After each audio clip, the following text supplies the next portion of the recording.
just say this. There's been a lot of studies presented, and we really wish that you guys would take to heart what's been in these studies. We've got some new studies tonight as well. But I'd just like to say what Carol's mentioned earlier. If you shouldn't swallow a pea-sized amount of toothpaste, or your children shouldn't, then it necessitates the need to call the Poison Control Center. I don't think we need to put fluoride in our water, and I think it needs to be a personal choice for each of us to be able to allow to drink water that's not been tainted with fluoride. So we do appreciate you visiting this again, and hope that you'll make the correct decision on removing it from all of this. Thank you. Well, thank you. All right, Miss Terry Monroe.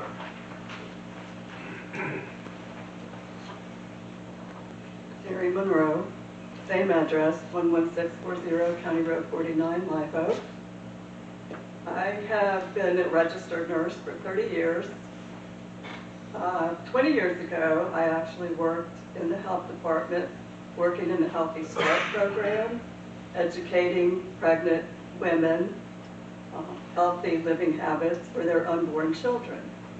And our goal was to produce healthy babies. And we then followed them for the year after that to make sure that they were still incorporating their healthy living habits.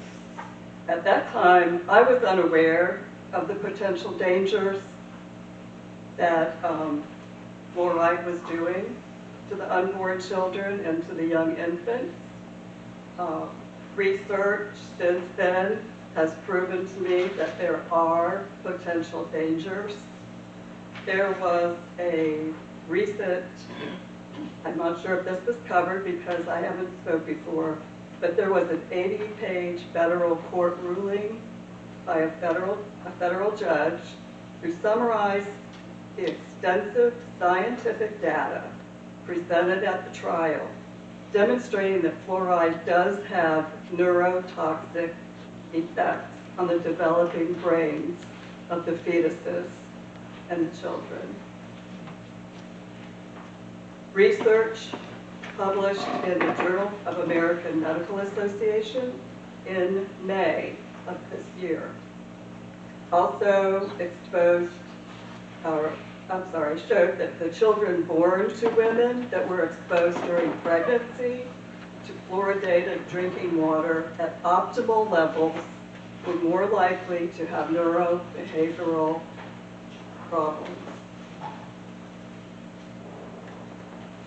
I think that there is enough evidence to say that there are potential neurotoxic effects of fluoride. And after looking at the pros and cons, my common sense tells me that there is more of a risk than there is a potential benefit to keep the fluoridating of our water supply. Thank you. Thank you, yes, ma'am. Ms. Linda Palmisano.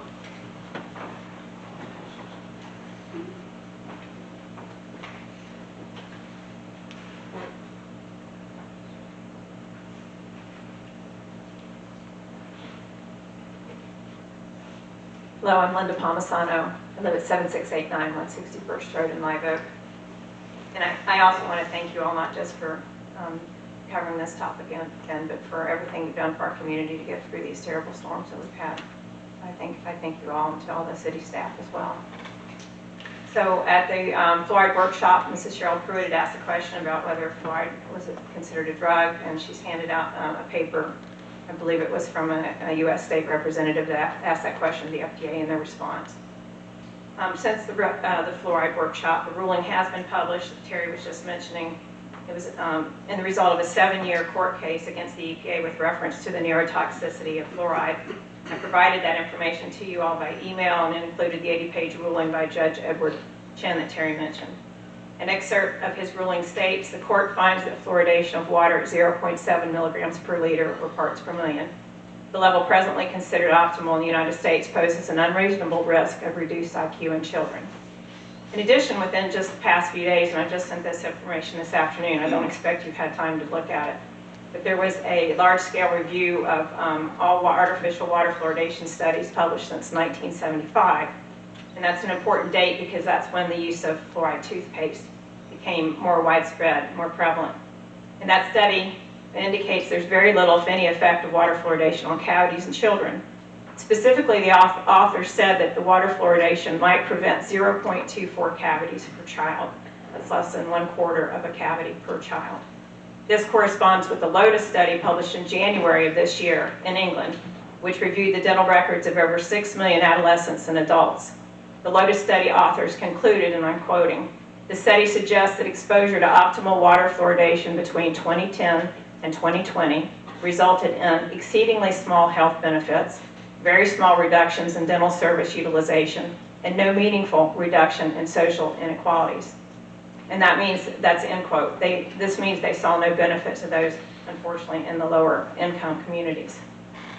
Just a reminder that the CDC states that the primary benefit of fluoride is topical, like we've heard, and not from ingestion. The causes of dental decay are known and include diets high in sugar and other refined foods and lack of proper dental hygiene. An official at the Florida Department of Health is currently working on hopefully developing a new dental health education campaign, something like Tobacco-Free Florida, and I have offered to assist with that effort. At the fluoride workshop, I provided information on the exponential rise in autism and ADHD. The ruling in the recent court case concludes that ingested fluoride is a neurotoxin. There are other adverse health effects of ingested fluoride, including reduced thyroid function. So I also am asking you to protect the health of our community and end artificial water fluoridation tonight. Thank you. Thank you. Mr. Klepper? Sorry, I'd already been up there, I thought he was next. You're good. Moses Klepper, 14581 102nd Pass, Live Oak. I don't do this often, but I was trying to figure, this is at least the fourth time we've been addressing this over a 9-month period. As I do before I come to every meeting, I get my quiet zone and I actually try to get direction, and this direction comes. It's Luke 12:48. From everyone who has been given much, much will be demanded. And from the one who has been entrusted with much, much more will be asked. That's on y'all five, and there's another one here. I've seen some decisions made, and I first I want to detach from any group that I'm affiliated with, because I'm not discussing what I'm about to say with any of them. So no one's endorsing what I'm saying. This is coming from me. I come to this county because I did a lot of research. I could have gone anywhere in the world. I come here because I believed in the politics in this county. I did extensive research along with the water. We have well water personally, but as Mr. Philpott said, I come to the city, and my concern, I can control my consumption of it, but my concern is young people mainly. It truly is, and it should be every one of y'all. And I'm shaming y'all again. Any one of y'all, I try to rationalize things. And the only way I can see y'all voting to continue this is either you're ignorant or by choice, because there's been ample information provided to way beyond reasonable amount of information with citations over and over and over. So you're either ignorant or you're taking money from the lobbyists. All right, that's the only two ways I could believe that you could vote to poison our children again. Roll your eyes, do whatever you want, but if you're going to label yourself, and with the court decision on September 24th, you're probably setting yourself up to a criminal act. All right, if you vote that way, do what you want. I ain't real warm and fuzzy. I ain't looking for no friends, but shame on you if you vote to poison our kids continuously with all the knowledge that's been provided along by me. Just the information that I provided y'all has convinced me. All right, I was kind of in limbo too. I was ignorant, but I educated myself, and I didn't wait for y'all to come educate me. I went to educate myself. All right, these other people, we exchanged some of our information. So, and I don't know if that finger's pointed at me or not, but if it is, I'd like for you to take it down. So Anyway, I quit before the time's up, but shame on you if you vote against the children. And I got a little funny too, lady. All right. All right, Mr. Palmisano.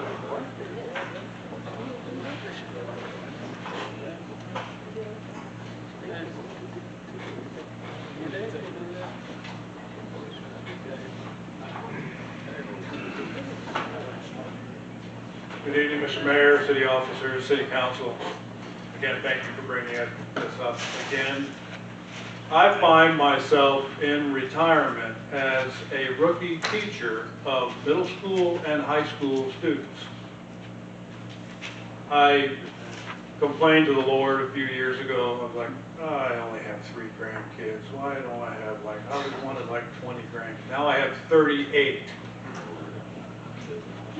I consider them all my grandchildren. Most of them live in the city of Live Oak. Most of them are of a lower income. And all of them who live in the city of Live Oak have been poisoned by a neurotoxin. You have the power to decide tonight, again, to remove this neurotoxin from the water and help my grandchildren be healthier and give them the right start in life. I'm not asking that you vote in favor of removing fluoridation. I am asking for a unanimous vote to remove fluoridation from this water. A friend of mine has given me an analogy. Fluoridating the water to prevent or to promote tooth health is like drinking suntan lotion to keep from getting a sunburn. That's about how ridiculous it is. Study after study have shown the ineffectiveness of drinking fluoridated water on dental health. There is one reason and one reason only for poor dental health, and that is diet. If we want to really address lower income families' problems with dental health, then let's start a campaign, as my wife was talking about. Actually, the campaign already exists in Florida about reducing sugar intake in the diet. It will have benefits far beyond dental health when we look at the very alarming statistics nowadays of childhood onset of diabetes. That was something that when I was in middle school in the early 70s, that was unheard of. Childhood onset of diabetes. We need to address many more problems with our children than just this issue. And I'm asking for a unanimous decision for you to remove fluoridation chemical from our water. And I challenge you also, and I'm speaking for my natural grandchildren and my new grandchildren, that we come up with ways to make our grandchildren much more healthy and give them the start that they deserve in their lives. Thank you very much. All right, thank you to all the public speakers, public comments. We've heard from the public. It's now up to the pleasure of the board. I make a motion that we remove fluoride from the water. All right, so, just so we're clear, if you're making, just basically if we're making a motion, it is to continue the use, right? Okay. You wanted to, so just to be clear, so to discontinue the use of To fluoride. discontinue. All right, we have a motion. I'll say, discontinue. All right, so we have a motion and a second. Now, discussion amongst council. Has anybody read I brush my teeth all the time, never read the directions for brushing your teeth. I didn't even know I needed directions. A pea size on a little child's toothbrush, and they put bubble gum in it too, so it tastes good. So they suck that off and ask Mama for some more, so Mama gives them some more because, you know, okay, they're gonna brush their teeth with that, then they suck that off maybe 2 or 3 times before they actually put a little brush in their teeth. Got it in there. same amount that's in an adult toothpaste, Right. same amount. Yeah, and I would, I've been very clear and transparent on this my entire 2 years that, you know, I know that it's very easy to skew data one way or the other to convince or to, you know, prove a point, I guess, you know, from a professional standpoint, but just the fact, that it's in my estimation that I don't agree with, you know, just a blanket fix for, you know, a population as far as if I get a glass of water and I drink that glass of water, I'm ingesting the same amount of whatever's added to that water that a small child who drinks the same exact amount, and I don't agree with that with any additive, so to speak, other than the additives that are absolutely necessary to keep the water clean and potable. So, yeah, I mean, 100%, I'm in agreement with you. But I think it'd be important on this event, council, and I apologize, I don't know your name, sir. My name's Scott Walker. Mr. Walker. Would it be acceptable to do like a roll call vote on this one, just so there's no? If that's what you choose. I think it'd be, I think that would be prudent in this case. So we'll just go down from. Well, first of all, before we do that, I have discussion. Okay. I can tell you now I'm gonna vote no, and I'm not ignorant, okay? I want that definitely going great. But, to Ms. JL, I don't know if you're the person, how long have we been fluoridating our water? How many years? I don't know when we didn't. I know we've been buying it. I don't know when we didn't, and I worked Okay, here but since it's been well over probably 50 years or more, probably, would you say? No, I think it's 1983. Yeah, Am I correct? 83? No, 90, 93, 94, I think we did. Yeah, I think I was asked to find the resolution when we first found that, and I passed it on. I don't remember exactly what it said, but I think it was I think you're right, 93. late 80s, early 90s. Late years, okay. Well, we don't have anyone here tonight speaking in favor of fluoride because of the weather. People were preparing for the hurricane. Now, everyone who got up here and spoke, you're from the county. You're not from the city. You don't have small kids who fall into that low socioeconomic background that you were talking about. We don't have pediatric. Fluoride, said, what is the benefit of it? It prevents, it's a prevention for cavities, okay? We do not have a pediatric dentist here in our city. You're talking about removing something that helped those kids that you keep talking about in the studies with the prevention of cavities. Now, I'm gonna tell you this little personal story, but this is over in Columbia County. I have a niece who has, I think she has about 8 kids. They live out in the country. They own well water. Each one of those kids had problems with their teeth, but over in Lake City, they have pediatric dentists. And it all because the water was not fluoridated. So, I may not win on this one or not even consider a win or a loss, but fluoridation has its, everything has its, if it's done correctly, and if it's done at the optimal minimum level. And I don't think that we've had a problem in our city with having too much fluoride in our water. So that's my discussion on it. You know how I'm going to vote, and I am not ignorant, not by a long shot. So. Any further discussion? And same here for us being ignorant. I've done research on both sides and pros and cons. And data can be brought up on anything. peanut butter causes cancer, that's what they say. All kinds of things being brought up about what, and I hear we talking about our children, about the adults. I hear talking about our choices. What about my choice?